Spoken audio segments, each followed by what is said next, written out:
Well, hello there. How is everyone? I hope you are all well. This is video 2 of 2. So if you've only seen one, well, there's 2 videos. Check them out. Let's get straight into the meat and potatoes. As earlier on, we spoke about the harsh truths and things to consider in the Brian Koberger case. This video is doing the similar sort of thing, but in the Nicola Bulley case. Because that case has got a lot of questions. Now, many of you will know, look, my primary theory on the Nicola Bulley case is that sadly, this young woman took her own life. And I still see so many people saying the same things. You know, just they can't get it. They can't understand that even if she's gone out there and she's walking her dog, that she wouldn't do anything to herself. Many people have even turned around and gone as far as to say, how do you unalive yourself in the water? Let me tell you. It happens. It happens. There are statistics. You can easily Google them. I'm not going to bore you with them here, but there are many statistics that show that unaliving yourself in water does happen. Albeit, it's not a huge amount, but it happens. And it happens to be older people that do that as well. Some have said that more mature people and people who have got a lot more knowledge on certain elements of the macabre know that it has been said that to die in water can be quite relaxing. And they choose it for that reason. Now, some people have said that it wouldn't be possible. You couldn't do it. That fight or flight. You'd get out. You'd get out of there. Surely you would. And this is what I'm going to say to that. So if someone, for this to be an accident, right? For this to be an accident where Nicola couldn't get herself out of the water, then she would have had to have fallen and hurt herself. She would have had to have fallen and hit her head. Now, I put it to you that the recent situation with law enforcement going back out to the river and looking at the riverbanks, floating around near the weir and stuff like this, that to me, and I could be wrong, but that to me says that it's not clear how this happened. They're not seeing something that says, right, this is exactly what happened. She's fallen, she's got a massive head injury, this head injury could have knocked her out, she's fallen in the water, she's drowned. This tells me, and again, this is speculation, I'm not saying that this is fact, it's just I'm looking at what is happening and I'm coming to this conclusion based on what we're seeing happen. And that is that there wasn't enough shown by Nicola's body, sadly, during the autopsy to be able to establish a complete, story. This is exactly what happened. And to conclude, so the coroner has got involved and they're doing an investigation to fill in the blanks, the missing pieces. So look, in the realms of an accident, someone has to fall in. So say she falls into the water and she's not injured. So you've got someone who can swim, is able-bodied, they're a swimmer, they're fit, they're healthy. Yes, the water was cold, I get that. There could be other factors, but again, these factors would have been things that could have been picked up during the autopsy. And we're now assuming that it wasn't concluded that that was the cause of death because we have a coroner involved, investigating further, sending people out to the river. Are you with me still? So, she falls in and she's compos mentis. Why doesn't she get back out? Why doesn't she get herself back out? Now, it could be that she fell in and couldn't get herself back out. It was physically impossible to do so. The bank was too steep, it was too slippery, so she couldn't get back out.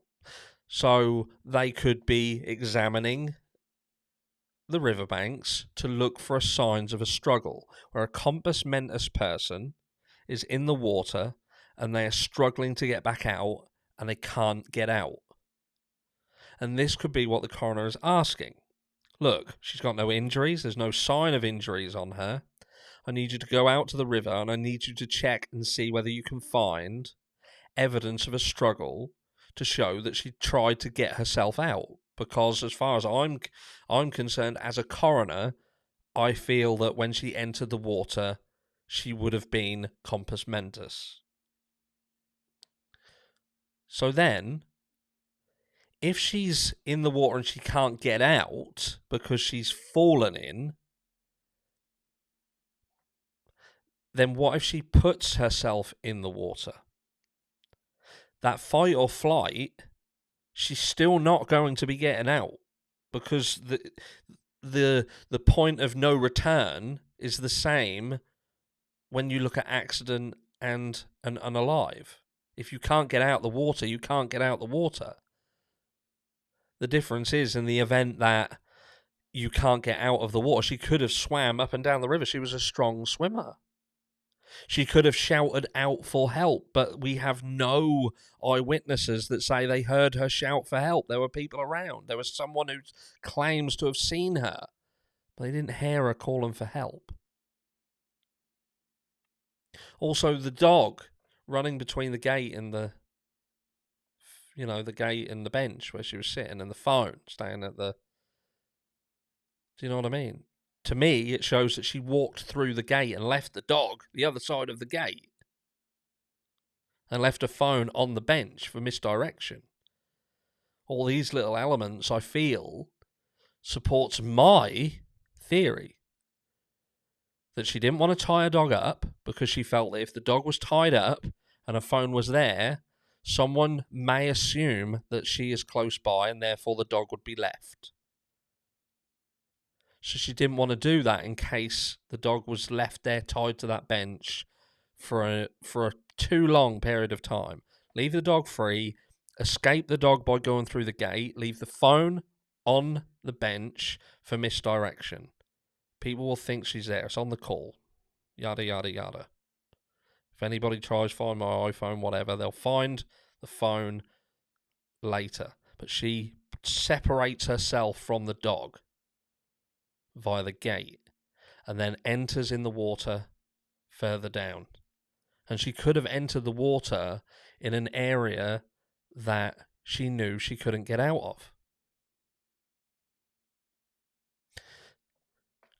And again, I'll state, if she has made her mind up that this is going to be what happens, then it's going to happen. It's going to happen, regardless of whether the dog is with her or not. As a sad fact. A sad fact. And I've more than once told people of my own story as to why I know, I'm not guessing, not talking shit, I know that that is the case. So, in terms of what happened to Nicola Bulley, I still put complete accident at the bottom of the list. I put foul play above accident. Genuinely, I do.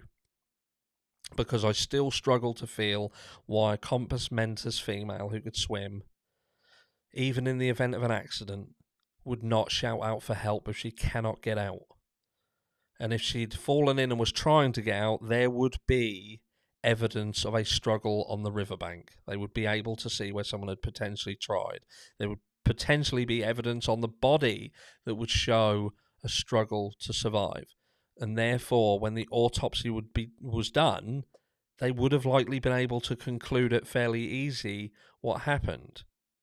And I feel that there was just some elements missing that would have made this an easy case, an easy one to conclude.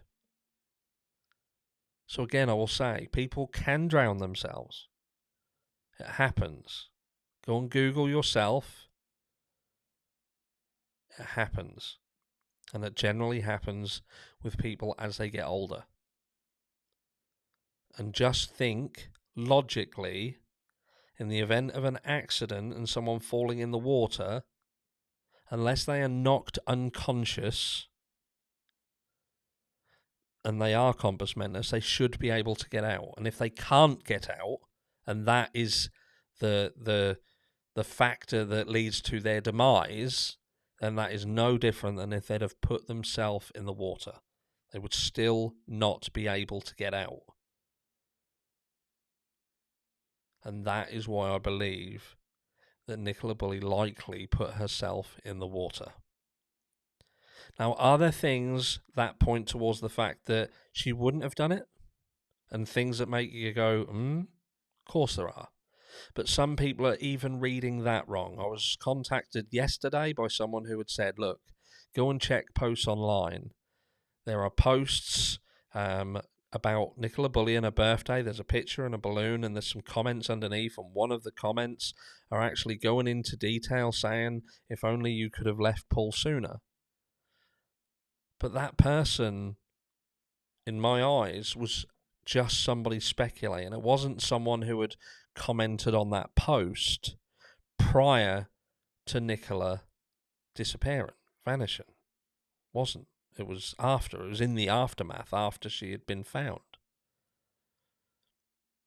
And it was someone who I had checked. It was someone who had never, ever interacted with any of Nicola's posts prior to her demise. So people are running with thoughts and thought processes based on information that they are not fully understanding or pulling apart themselves. So just be careful with that. Now, does Nicola look and appear in a lot of what we have access to be someone who was likely going to take her life? No. To be honest, no.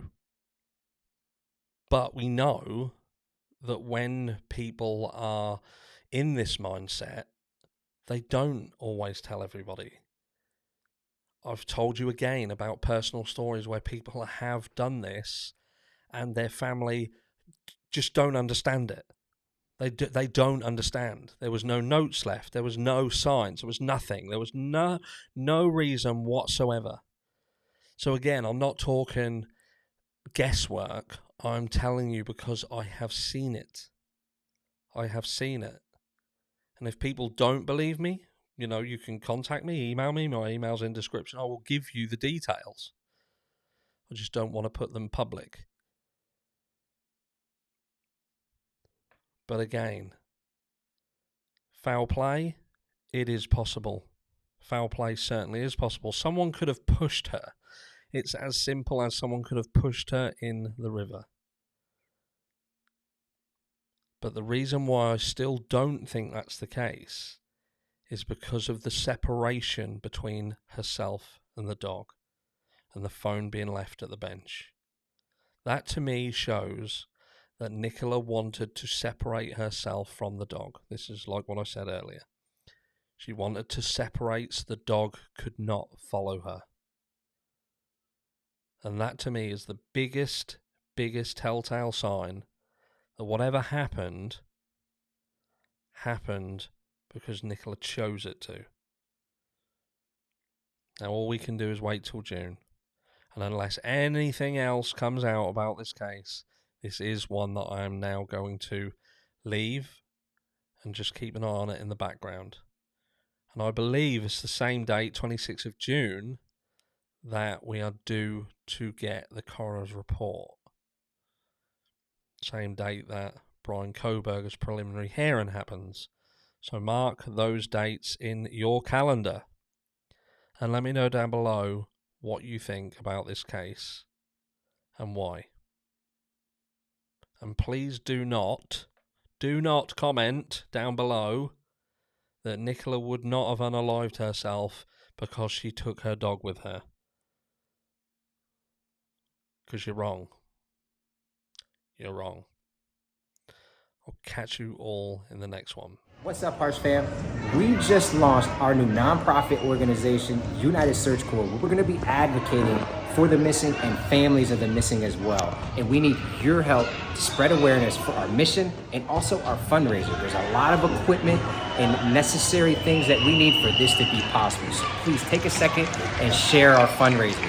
For more information, please check out our website, unitedsearchcorps.org. Go over to my YouTube channel and check out our announcement video as well. The links will be in the description below. Thank each and every one of you for your time and consideration. Thank you.